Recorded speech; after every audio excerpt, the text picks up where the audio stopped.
Yannick Aleno est un père qui a perdu son fils.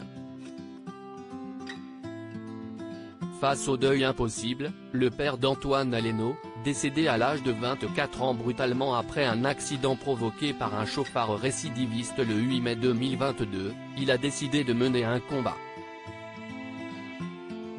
Il a donné rendez-vous aux équipes de TF1 dans le restaurant de son fils, lieu qu'ils ont construit ensemble il y a tout juste un an, et où il se livre comme rarement sur cette terrible perte.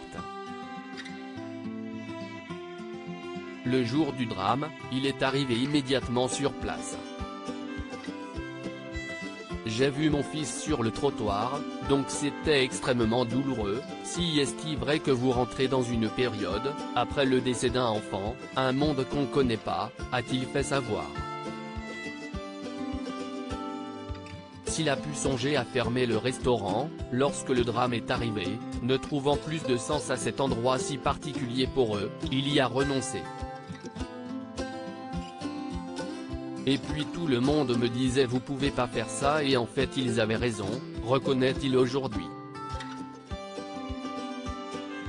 Son histoire si dramatique n'est pas un cas isolé, comme il le rappelle face aux caméras.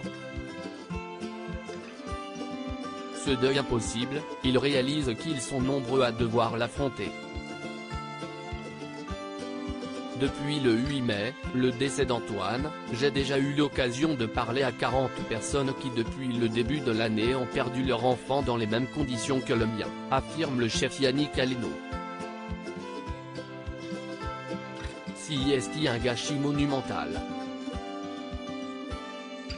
J'ai déjà eu l'occasion de parler à 40 personnes qui depuis le début de l'année ont perdu leur enfant dans les mêmes conditions que le mien. Il sait qu'Antoine, grâce à son statut de chef et à la médiatisation de Yannick Aleno, a eu le droit à un écho après ce drame. Mais ce n'est pas le cas de tous.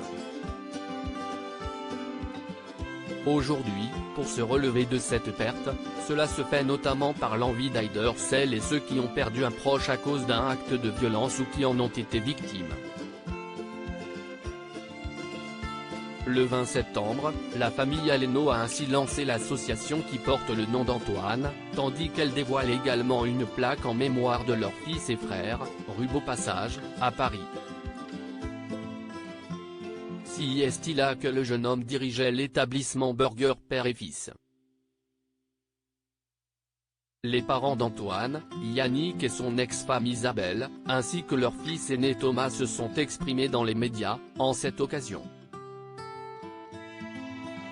Dans Le Parisien, et le JDD, ils se sont exprimés tous les deux sur le moment terrible où ils ont découvert leur fils, sous un drap.